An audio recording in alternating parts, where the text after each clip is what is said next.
자, 추성철 통해 윤석열을 고립시키려는 거 아닙니까? 이런 건데 추성철은 사람 이름이 아닙니다.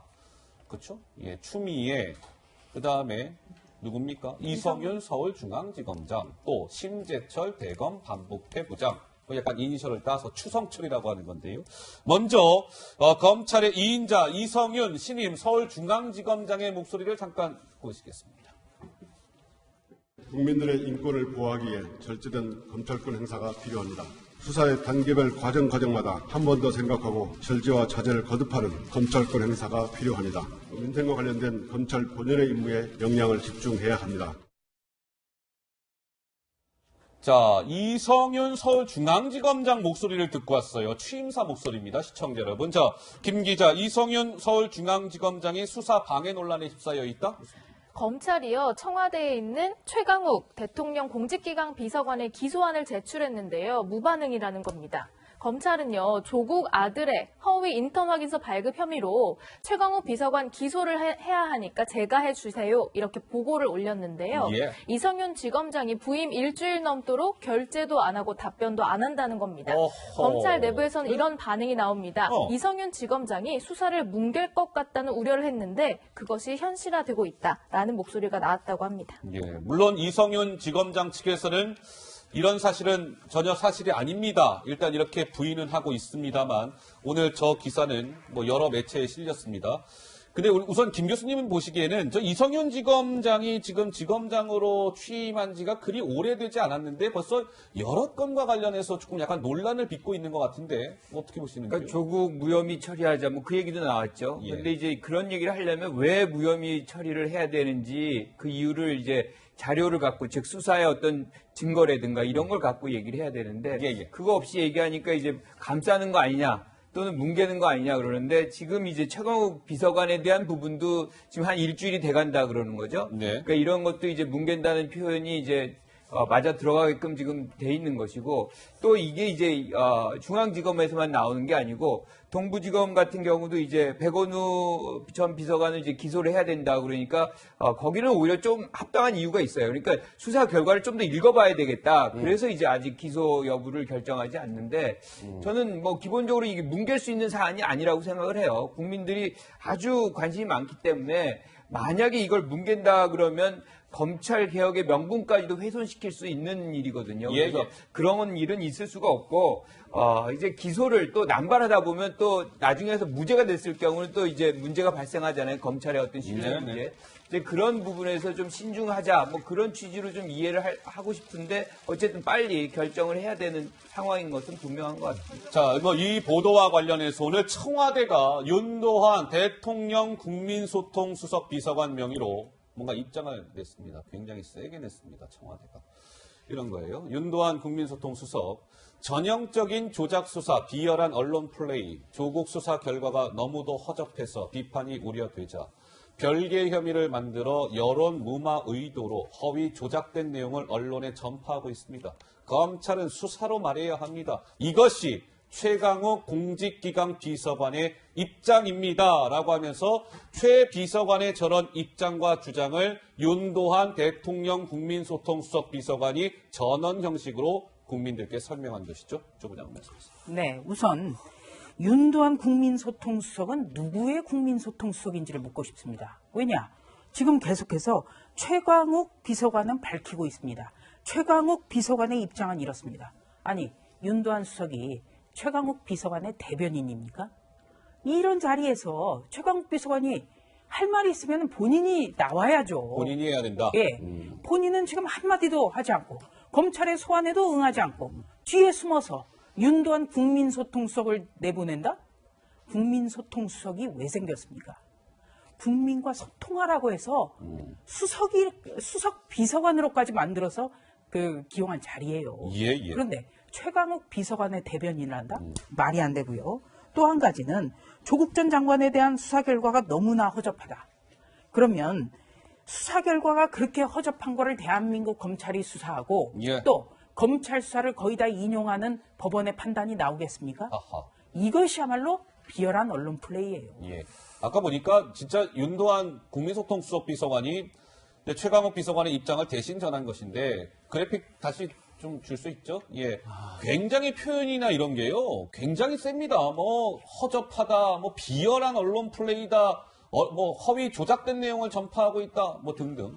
저는 깜짝 놀랐습니다. 예. 제일 마지막에 뭐라고 했냐면은 검찰은 수사로 말해야 된다. 근데 우리가 그 법조인들이 뭐라고 얘기하냐면은 판사는 판결문으로 말하고 검찰은 공소장으로 말한다고 합니다. 그런데 공소장 다 써놓고 이제 공소장으로 말하려고 하니까 이송영 지검장이 도장을 안 찍어주면은 그러면 그 또 어떻게 말을 합니까? 그렇게 해놨는데 어떻게 검사가 수사로 말해야지 언론 플레이를 하느냐? 언론 플레이를 하는 것이 아니고 기소할 수 있도록 해달라고 하는데 거기서 틀어막고 있다는 게 그게 본질 아니겠습니까? 그리고 지금 최강욱 그 비서관이 누굽니까? 공직기강 비서 아닙니까? 그런데 검찰에서 나오라고 하는데 공직기강 비서가 검찰의 요청을 불응하면서 하는데 어디에다 대고 공직기강을 얘기를 하겠습니까? 그렇다고 한다고 하면 이게 바로 청와대 스스로 공직기강을 무너뜨리고 있고 청와대 스스로가 법치주의를 흔들고 있는 거 아닙니까? 예. 네, 제가 한마디만 더 붙일게요. 검찰은 수사로 말해야 된다. 검찰이 수사로 어떻게 말하느냐? 바로 공소장입니다. 공소장으로 말합니다. 공소장을 지금 전면 부인하고 있어요. 하하. 이건 전혀 논리가 맞지 않죠. 그리고 두 번째는 청와대가 검찰 수사, 특히 청와대와 연루된 검찰 수사에 대해서 아니라고 부인하고 검찰을 윽박지르는 것, 이게 검찰의 정치적 중립을 위반하는 것입니다. 예, 자, 그러면 이런 겁니다. 지금 이제 이성윤 서울중앙지검장도 이번에 이제 그 검사장급 이상의 인사를 통해서 서울중앙지검장으로 온 거 아닙니까? 그렇죠? 법무부 검찰국장으로 있다가. 근데 이제 이런 인사에 대한 좀 논란이 이어지고 있는 가운데 김 기자 어때요? 내일 중간간부급에 대한 인사 뭐 진짜 실제로 단행되는 겁니까? 사실 윤석열 총장도 그렇고 중간간부급 인사는 좀 그대로 놔뒀으면 좋겠다. 그 자리에 있는 검사들도 나 여기서 계속 일하고 싶다라는 의견을 전달했음에도 불구하고 사실 법무부가 내일 대규모 물갈이 인사를 낼 것이다라는 전망이 우세하고 있습니다. 그런데 핀셋 인사가 나올 가능성이 있다. 이런 얘기도 나옵니다. 무슨 얘기예요? 그러니까 핀셋 인사는? 현 정권을 수사하는 중요 수사팀의 인원을 콕 집어서 그 팀만 바꾸는 콕 인사도 집어낸다? 낼 수도 있다 이런 얘기도 나오는 건데요. 예, 법조계에서는 1차 인사는 윤석열을 무력화했다면 2차 이번 인사는 정권 수사팀을 무력화할 수도 있다라는 얘기도 나온다고 합니다. 예. 근데 이게 이제 내일 그 중간간부급 인사가 발표가 되는데 이게 내일이면 김 교수님 바로 설 연휴 직전이잖아요. 금요일부터 연휴 들어가니까. 근데 이제 이런 거예요. 검찰에서는 아니 설을 쇠느라 뿔뿔이 흩어진 검사들이 집단 행동에 나서기 어려울 것이라는 점을 법무부가 딱 고려했어. 집단 반발을 막으려고 일부러 설 연휴 직전인 내일 전격 발표하려고 하는 거 아닙니까? 뭔가 떳떳한 인사라면 왜 이렇게 발표를 합니까? 이런 건데. 저는 그렇게는 생각 안 해요. 왜냐하면 설 전에 만약에 그런 식으로 핀셋이라든가 뭐 이런 인사를 했다. 그러면 더 중요한 민심을 자극할 수가 있는데 우리가 설 밥상머리가 가장 중요한 이 대화의 중심 아니겠습니까? 예. 그런데 이제 그런 나쁜 소재를 주려고 할 그런 가능성은 저는 없다고 보고요.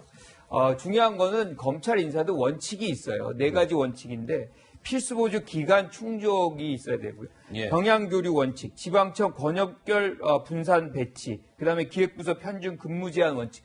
요 4가지 원칙에서 사실상 벗어나서 인사를 만약에 했다. 예. 그러면 이제 비판의 대상이 되겠지만 아하. 이것이 적용이 된다 그러면 이제 그 다음은 그건 정상적인 어떤 관례적으로 이제 인사를 했다라고 봐야 되겠죠. 예, 알겠습니다.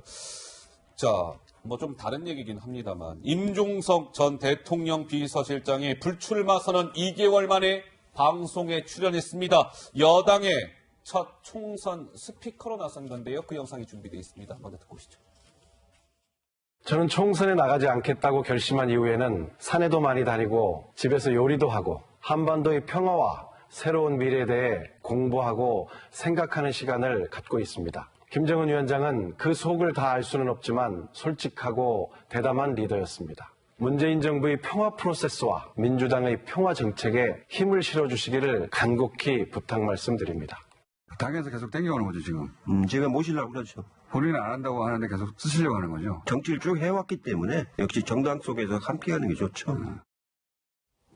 네, 뭐 이해찬 대표는 민주당으로 이제 뭔가 민주당에서 이제 총선에서 역할을 해주십사 뭐 이런 좀 요청을 좀 하고 있는 것 같은데 우리 조 부장 한 말씀하세요. 네, 우선 더불어민주당의 정강정책 방송연설에 첫 연설자로 나섰거든요. 예.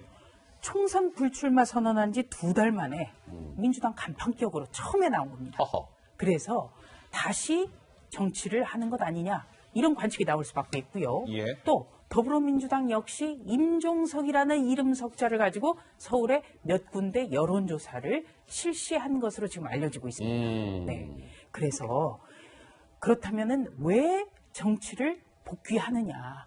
우리가 관심을 가질 수밖에 없잖아요. 예. 문제는 청와대 울산시장 선거 개입 의혹 사건과 관련해서 검찰이 소환 통보를 여러 차례 했는데 응하지 않고 있어요. 불응하고 있다. 그렇기 때문에 예. 아무리 뜻이 좋아도 검찰 소환에 응하지 않고 검찰 수사에 대비하기 위한 차원이 아니냐 이런 의구심을 버릴 수가 없는 겁니다. 예. 저는 총선 불출마했다고 해서 반드시 불출마해야 된다고 생각하지 않아요. 또 임종석 전 실장은 더불어민주당 내 86그룹 중에서도 가장 유연하고 가장 합리적이라는 평가를 듣는 정치인입니다. 예. 중요한 것은 검찰 소환에 응하면서 정치 재개혁 일도 열어놔야 타당하고 그것이 설득할 어떤 힘을 갖게 된다. 이 점을 좀 강조드리고 싶습니다. 알겠습니다. 임종석 전 비서실장 얘기까지 해봤습니다.